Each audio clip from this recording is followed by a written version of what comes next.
Kia ora everybody, tēnā tātā katoa, kua tau mai I rungi te kaupapa o tēnei wāhi, o tēnei wā. Anei a Michelle Derosier, no kānata ia. Michelle is from Dryden, Ontario. She's a member of the Anishinaabe, and she is also a member of the Migisisagaigan First Nation in northwestern Ontario, and has been living in Thunder Bay for the last 30 years. She's from the Bear Clan and a community activist, artist and filmmaker. Her creative practice is deeply rooted in her Anishinaabe way of life, her community and her family. She's a proud mother of 3 beautiful daughters and has 5 grandchildren. Growing up, did you ever think you'd be doing what you do now? Because she has a degree in social work. No. I mean, when I was young, I liked singing, so I play guitar and I sing, and so I liked the arts. My father was also a singer and a guitar player and a musician, so I think that I sort of came by the arts honestly like that. And then, like you had mentioned, I mean, I waitressed for a long time, and that was kind of what I did when my kids were young, and I had a whole bunch of jobs, and I just tried to raise them, you know. And it wasn't until later when I started to when I transitioned from social work and going into making films and storytelling. How hard was it to transition? What got you to transition? Tell us that story of how you just turn up into the film and start making movies.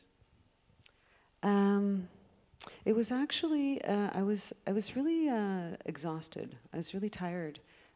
So I was doing therapy with young Indigenous youth, and I'd done that for about 10 or 12 years, I think, in the north. So in the remote region, you know, we have one of the highest suicide rates on the planet with our young people. So I was doing that. That's what I was doing, and it gets very hard when you're doing that every day. And I wanted to do something different. And you know, when you're doing therapy, you're very much listening to story. It's about story, you know. And so it wasn't that difficult of a transition, in a way, you know. But I think that I was just sort of led there 12 years ago. It was just sort of a kind of a perfect storm, really, you know. I didn't mean to do that, but that's what happened. At what point did you realize this is your calling? I think the first film that I did, that I wrote, I also acted in it as well. It was one of my only time trying acting, and that was 12 years ago now. It was called Seeking Bamadswin, and Bamadswin in my language is good life, and it was a story I wrote about youth suicide, right? So I mean, it's just like that's kind of where I was at, and I wrote this film that actually did quite well, after I was screened the film to an audience very early on, I had this young woman, she was about 19 years old, and she came up to me and she asked me to talk after the screening. And again, it was about Indigenous youth suicide, right? And I said, okay. So we go out into the hallway, and she tells me that she had seen the film at this festival. And she looked at me and she said, it changed my mind. Like she was contemplating suicide. And it was then. It was that was quite a few years ago now. And I think it was at that moment that I realized the power that storytelling has. Yeah. So the passion that you have, it comes across on screen. How hard is it, do you think, to bring that passion and put it in a way that people can see it and feel it? I think it's, I think it's about a whole bunch of different things, right? But story is at the heart of obviously, right?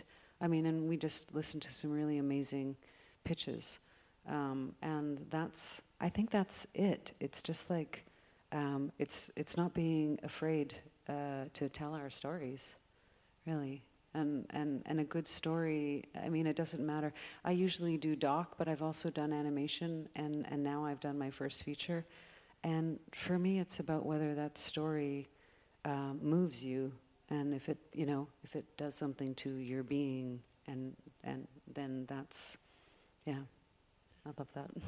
Awesome. So your language, your culture, how much of a driver is it, and how hard is it, or how easy is it to include it and portray it to audiences who may not know anything about your culture? And is that what really drives you?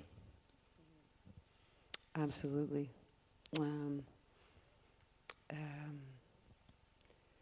I would just want to, first of all, just sort of acknowledge myself in this place, and thank everybody here for, and the Maori people and the people of this land for allowing me to be here. And because Pashawabi Benisik Nadishnikas, Megizisagi Ganondonji Makwadodem, Miguch Atu Kanag, Gagana Winaminangwa, Widokawa Shinji Mashkawe Jabayan. And I just acknowledged our ancestors, and I think it's very important and fitting too, as well, over the last 24 hours in your land here. So I just asked them to be here and to help keep us strong and guide us, continue to guide us with love. So it's very important. That's what I do, right? It's and incorporating the language has been very important in every single story that I try to do, because I'm trying to reclaim that myself right now and teach myself, other people teach me the language, because that was lost because of a lot of the policies that in Canada, like the residential school system, the 60 scoop, things like that. So I'm working very hard at that. So it's extremely important that, because that's who I am, that's what drives me. So it's in every story. Just by being who I am. And have you, there's parallels. Have you recognised parallels with other Indigenous cultures, Māori and Aboriginal? And because I think we met in Winda last year, wasn't it? Mm-hmm. Yes, yeah, at Winda in Australia. Absolutely. And I was talking with somebody about that earlier this morning, and it's quite extraordinary, really, when you go somewhere like around the world. I mean, I'm halfway around the world, and that connection that we have, that feels, even this morning, and that beautiful welcome and your beautiful ceremony and your language was very, very moving for me, and I could feel, that. And I think that that just happens. I don't know how to explain that, but. So next question is, what are you working on at the moment?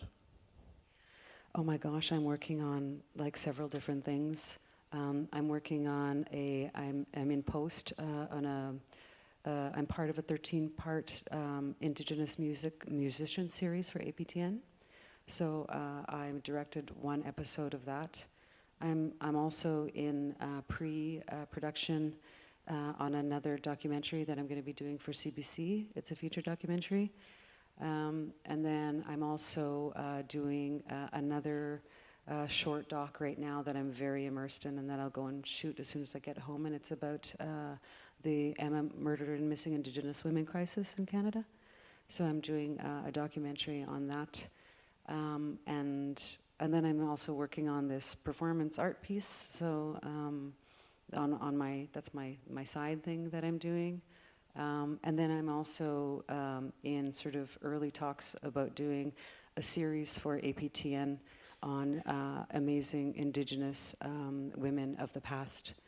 And that will also be a 13-part series. So not a lot then? Pretty much. Pretty bored. So another personal question here. How's the hunting in Thunder Bay? It's amazing, actually. Yeah. You know what? I know. I would. You totally. Have you not been there to Thunder Bay? No, not Thunder Bay. No. Oh, you have to come and meet my family. My sister is, and some of my family members are great hunters.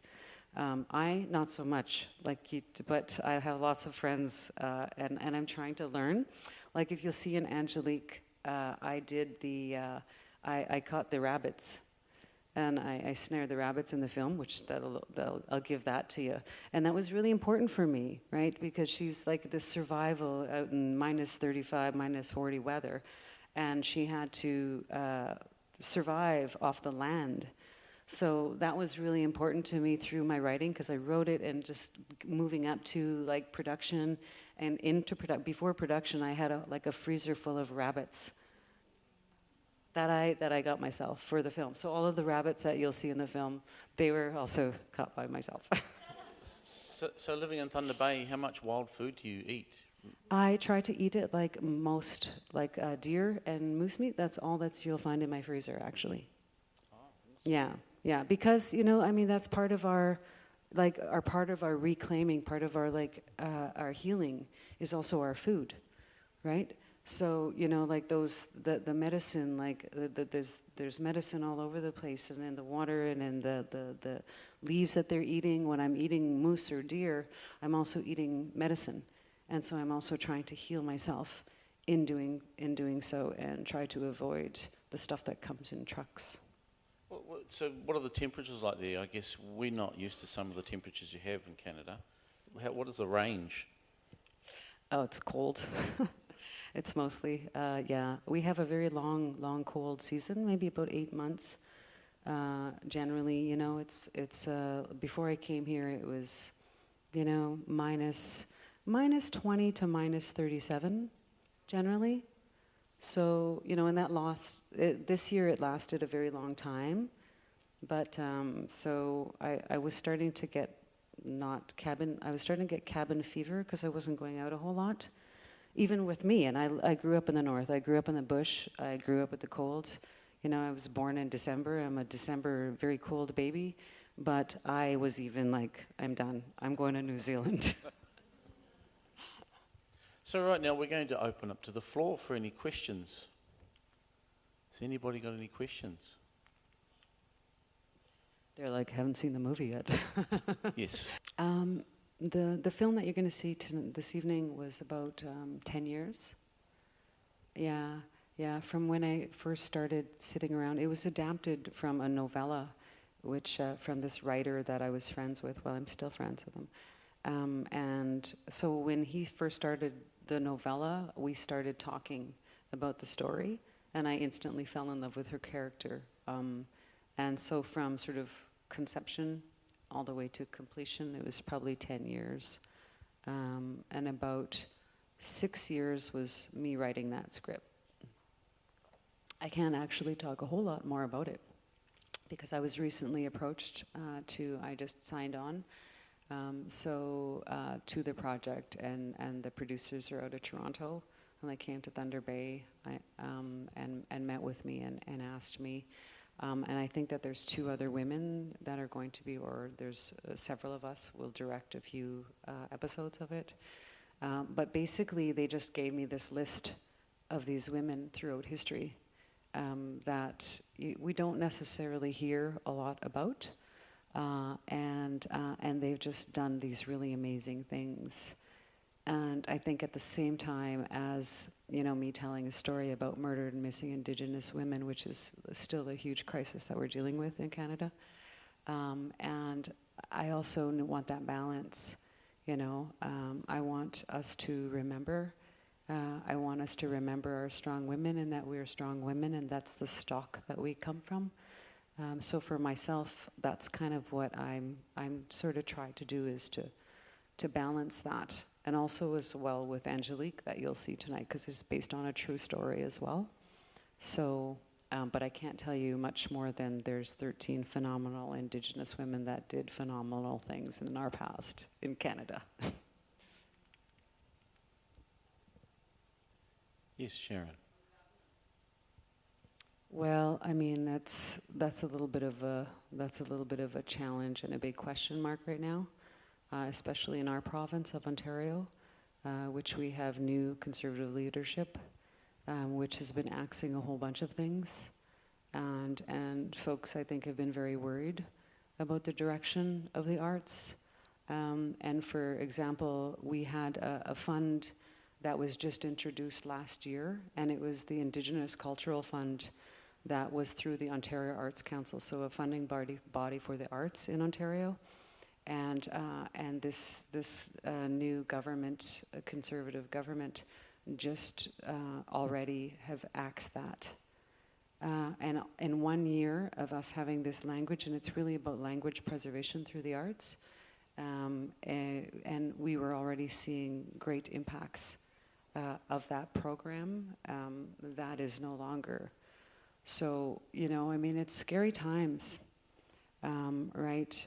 And for us as well, I mean, in Canada to know what direction that we're going, you know, and in some way it's like, you know, we do see some movement. Like we just got greenlit to do another project for CBC, but then at the same time, it's like things are falling, you know, and things are getting axed, you know. It's like, so no, it's